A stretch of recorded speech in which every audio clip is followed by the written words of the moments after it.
Andy Dwyer is Andy from Toy Story. You think you know Andy Dwyer? The guy who lived in a pit, faked broken legs for 3 months, invented a fictional FBI agent named Burt Macklin and played him with complete, dead serious commitment. Chaos in human form. But that chaos has a pattern. Go back to Toy Story, a kid named Andy. No dad in the picture? 2 toys he loved more than anything. A sheriff who catches criminals and a space ranger with a badge. Both of them law enforcement. That kid fell asleep every night next to 2 heroes who fought bad guys. Now tell me why Andy Dwyer spent years trying to become a cop. He failed the physical, so he invented Burt Macklin instead. A grown man playing out a childhood dream he never buried. Then there is the guitar. Toy Story. Andy had posters all over his walls, owned one himself.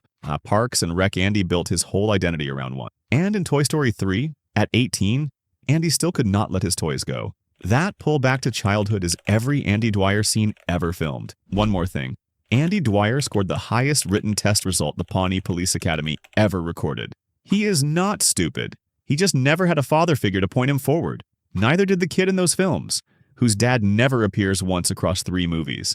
Same name, same guitar, same missing dad. He did not grow up. He just moved to Pawnee. But Andy's childhood is not the only thing Pawnee is hiding in plain sight. While Andy Dwyer was playing Burt Macklin, dreaming of being a hero, another man in that same building was playing a far more dangerous game. And unlike Andy, this one was playing for real. Jerry Gergich is a Soviet sleeper agent. Everyone laughed at Jerry. That was the point. 7 seasons of spilled files, wrong names, fart-induced heart attacks, the office punching bag. The guy nobody took seriously for a single day. That was exactly what he wanted. Look at the facts. Jerry, whose real name is Gary, but his very first boss misheard him, and he never once corrected it, has been quietly working in a government building with access to sensitive city information for over 30 years. He plays classical piano. He is a skilled painter. He once caught a falling plate mid-conversation with the reflexes of someone who absolutely should not have caught that plate. His home life makes 0 sense. A man his coworkers treat like furniture goes home every night to a stunning wife, 3 daughters who adore him, and a house that looks like a magazine cover. His Christmas parties were legendary. His family is suspiciously perfect, like a cover operation that someone put real effort into. Then there are the names: Jerry, Larry, Terry, Gary, Barry. 5 different names across 7 seasons, and he accepted every single one without pushback. A man who cannot remember his own fake name is a man with too many fake names to keep track of. And in the finale, this bumbling, forgotten office joke becomes a wildly popular multi-term mayor of Pawnee. Nobody questioned it. Nobody asked how. The show wanted you to laugh at Jerry, but the joke was always on everyone else. He was never incompetent. He was patient. Jerry hid his real self inside a persona so convincing nobody looked twice. But if you want to talk about hiding things in plain sight, Ron Swanson did not just hide himself. He hid a fortune, and the directions to find it were on screen the entire time. Ron Swanson's will is a treasure map. Ron Swanson does not do anything by accident. Not the mustache, not the woodworking, not the gold he has buried in multiple locations across Indiana. Some of it real, some of it decoy, specifically to fool his ex-wives. Every single thing this man does has a reason, including the will. You probably remember the scene. Ben sits down with Ron and a lawyer to sort out proper end-of-life paperwork. Ron pulls out a folded, worn piece of paper from his wallet, written in a child's handwriting. He has carried it since he was 8 years old. It says his entire fortune goes to the man or animal that kills him. Above the signature, a row of strange symbols nobody in the room can read. Ron's response? The man who kills me will know. Fans decoded those symbols, and what they found is not random. The first 2 hide the word Ohio and point to an island in the Ohio River, Dead Man's Island. The oval with a dot marks the center of that island. The final symbol contains the initials EVS, Ronald Ulysses Swanson. His initials, his burial site. This is not a joke, Will. This is a coded map to his fortune, written by an 8-year-old boy who already did not trust a single person on Earth. Ron Swanson built a scavenger hunt out of his own death, and nobody noticed for years. Ron buried his secrets in literal gold. Ben Wyatt buried his in a winter sports complex that bankrupted an entire town. And when you understand why he really built it, the whole thing stops being funny. Ben Wyatt built Icetown because of a skating obsession. Ben Wyatt was 18 years old when he became mayor of Partridge, Minnesota. 2 months later, he was out, impeached. The headline said it all: Icetown costs. Ice Clown, his town crown. He bankrupted an entire city, drove unemployment to 30%. And for years, every time anyone brought it up, Ben looked like a man who had swallowed something terrible. The official story is simple. Teenage mayor, 0 experience, bad judgment. But Season 6 plants a detail the writers clearly did not put there by accident. Leslie organizes a birthday party for Ben at a roller skating rink. Ben tells Chris, completely unprompted, that watching Leslie skate is like a crazy dream for him. The show confirms it openly. Ben has a thing for women on skates. Now go back to 1992. 18-year-old Ben, brand new mayor. And he decides, and of all the things a struggling Minnesota town could invest in, to build a massive winter sports complex built entirely around ice skating.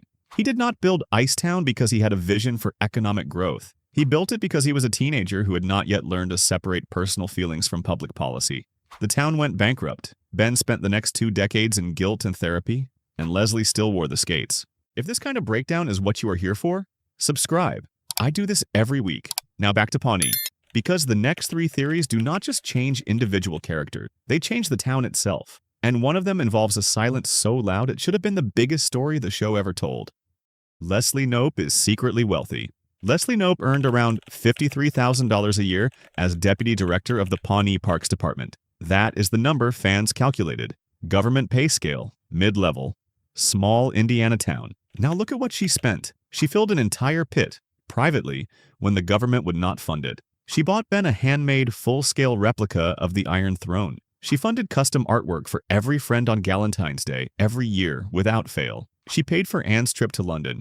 She financed Ron's entire dream trip to Scotland. She ran a city council campaign against the heir to a candy corporation and kept pace financially on $53,000 a year. Fans landed on 2 explanations. 1, her father Robert died in 1985 when Leslie was 10 and left behind money she has never discussed with anyone. 2, she was technically born in Eagleton, Pawnee's wealthy rival town, because the Pawnee Hospital was overrun with raccoons. Her mother had Eagleton connections, old money, trust fund, hidden and never mentioned because Leslie would find it politically inconvenient. Here's the detail that seals it. When Ben found out they were having triplets, he panicked about money immediately. Leslie did not. She let him stress. She never once said they were fine. A woman with nothing to hide does not stay that quiet. Leslie hid her money. But the next theory is about something a character hid from the entire show, and from everyone who loved him. This one is not funny, and it was not supposed to be. Mark Brendanawicz is dead. Mark Brendanawicz was one of the original main characters of Parks and Recreation. City planner, Leslie's one-time love interest, central to the first 2 seasons. Then he left, took a job with a private contractor, walked out the door, and was never mentioned again. Not once. Not by Leslie, not by Anne Might, who dated him. Not in the series finale when every single side character, recurring character, and guest got a callback or a flash forward. Think about what that means on a show that brought back Greg Pikidis, a teenage prankster who appeared in 2 episodes years later. A show that gave a flash forward to Councilman Jam. A show that flew Anne and Chris back from out of state for the finale. A show that treated its original leading man like a ghost. Because in Leslie's world, he was not just gone. He was a tragedy too painful to name. The theory is straightforward and dark. After leaving Pawnee, the relationship failed, career going nowhere, already the most pessimistic person in the building, Mark could not find a reason to keep going. The show never addressed it because it is a documentary. You do not speak about the dead on camera, not out of disrespect, out of love. The silence around Mark Brendanawicz is not a writing oversight. It is a memorial. And Leslie, who cared about everyone, took longer than expected to open her heart again, because she was still grieving someone she could not bring herself to name. Mark disappeared because of what Pawnee did to him. But the next theory says Pawnee has been destroying people for centuries. Not by accident, but by design. There is a curse on that town, and the evidence goes back to the very ground it was built on. Pawnee is cursed by the Wamapoke tribe. Look at the map of Pawnee's atrocities against the Wamapoke tribe that Leslie shows in City Hall. It is almost completely shaded in. The show put that on screen on purpose. Pawnee's founders arrived, asked the Wamapoke for help, waited for them to lower their guard, then slaughtered 50 of them on what became the site of the Harvest Festival. The murals hanging inside City Hall document this proudly. One of Pawnee's mayors was pushed out of a helicopter by the Serbian mafia. A traveling magician was burned at the stake. A man was executed for arson, and the fire used to execute him burned down half the city. This town has been cursed since day one. Meanwhile, the Wamapoke, led by Ken Hotate, are doing extremely well. Prosperous casino. Political connections. Ken operates with the calm confidence of a man who already knows how this ends. He even told the documentary crew directly. The curse he threatened at the Harvest Festival was fake. He was just testing them. The real curse was placed centuries ago. It made Pawnee fat, broke, and incompetent while the tribe quietly thrived. And it has been working perfectly ever since. A sleeping Soviet agent a treasure map, an ancient curse on an entire town. If you think that is wild, might stay right here, because the next 3 theories change how you see the finale, the show's politics, and the man who might not have existed at all. The finale flash-forwards are Leslie's daydream. Here is the detail that changes everything about the Parks and Recreation finale. Every single flash-forward in the final episode begins the exact same way. Leslie physically touches someone. A hug, a hand on the shoulder, a gentle squeeze. And the moment she makes contact, you see their future. Creator Michael Schur confirmed this was intentional. Amy Poehler's idea. Every time Leslie touches someone, you see what happens to them. But here's what that actually means. You are not watching the future. You're watching what Leslie imagines for the people she loves in the moment she says goodbye to them, which explains everything that does not quite add up. April, who spent 7 seasons loudly refusing to ever want children, suddenly has 2 kids.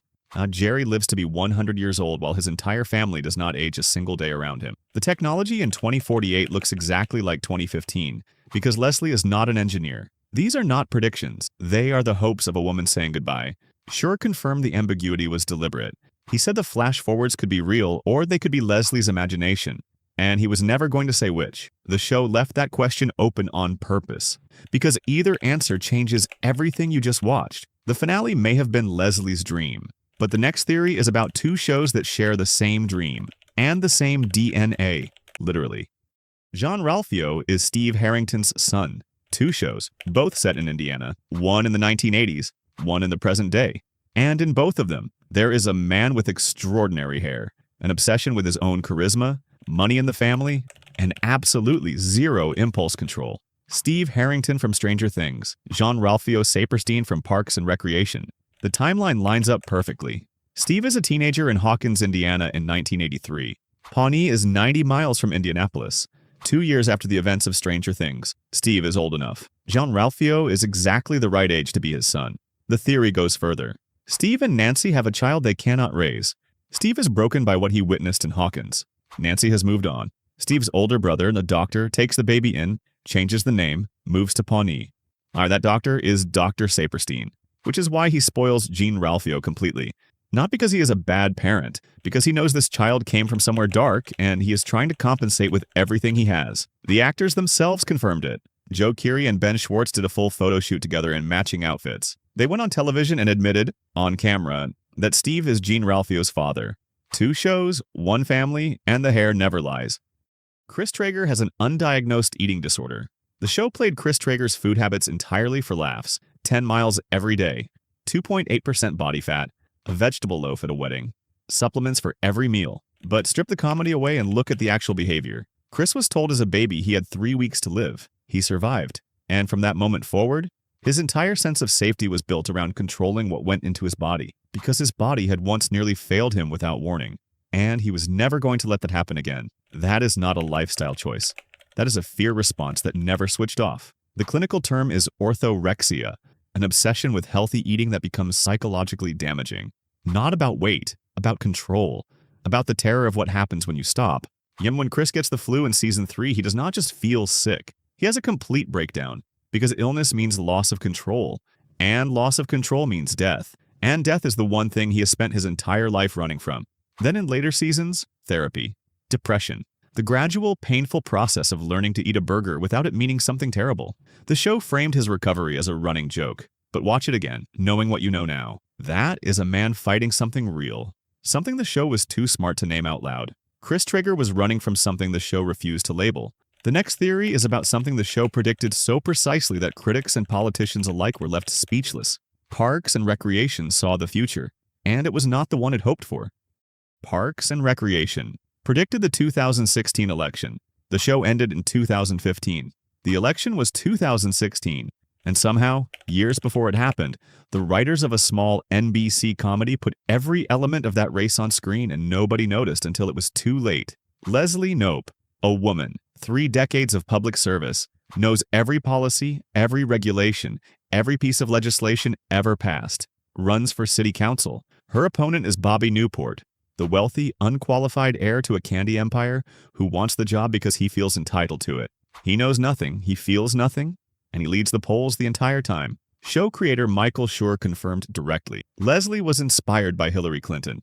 Amy Poehler had played Clinton on Saturday Night Live. Hillary's portrait hangs on the wall of Leslie's office in almost every single scene of the entire series. The parallels were not accidental, but here's what nobody saw coming. The show filmed the Clinton-Trump race years before it happened. Leslie versus Bobby. Competence versus entitlement. Experience versus money. And in the show, Leslie wins, just barely. After a brutal, exhausting fight that nearly destroys her. In real life, she did not. The writers built a version of America where the Leslie Knopes win. Watching it after 2016 feels less like a comedy and more like a farewell letter to something that almost was. The show predicted what happened outside its world, but inside it, there was a man whose entire support system may have existed only inside his own head, and the creator of the show basically confirmed it.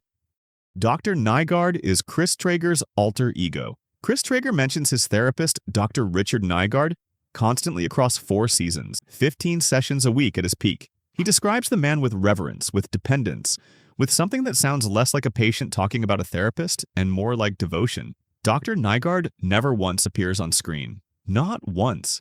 Across 4 seasons of a show that brought back every minor character, every side plot, every running joke. The man Chris credits with saving his life invisible. For most improved patient for my psychotherapy sessions. Michael Schur confirmed in a public interview that the writers had a running joke on set. Chris had hit rock bottom so completely that Dr. Nygard was not real. He was Chris himself, in the mirror, talking to his own reflection. A situation the show was too warm to make explicit but too clever to fully hide. Enos, the entire cast was playing with this idea the whole time. Aziz Ansari made fake business cards for Dr. Nygard with Rob Lowe's face on them. Think about what that means for Chris's arc. Every breakthrough he described, every session, every moment of growth he attributed to this invisible man. That was Chris doing the work himself, alone, in a mirror. A man so desperate to be okay that he invented the person who could make him okay. And somehow it worked. Leslie Knope is the reason every single one of them made it. Go back to the very first scene of the series finale. Leslie has one day left with the people she loves most. And instead of spending it on herself, she spends it fixing a broken swing for a stranger who wandered into an office that is not even hers anymore. Because that is who she is. That is who she has always been. Now watch what happens every single time she touches someone in that episode. A hand on the shoulder, a hug, a quiet moment of contact, and the screen shifts forward in time, and you see their whole life. What they became, what they built, who they turned into. Ron gets his national park. Tom writes his book. April becomes the mother she never thought she wanted to be.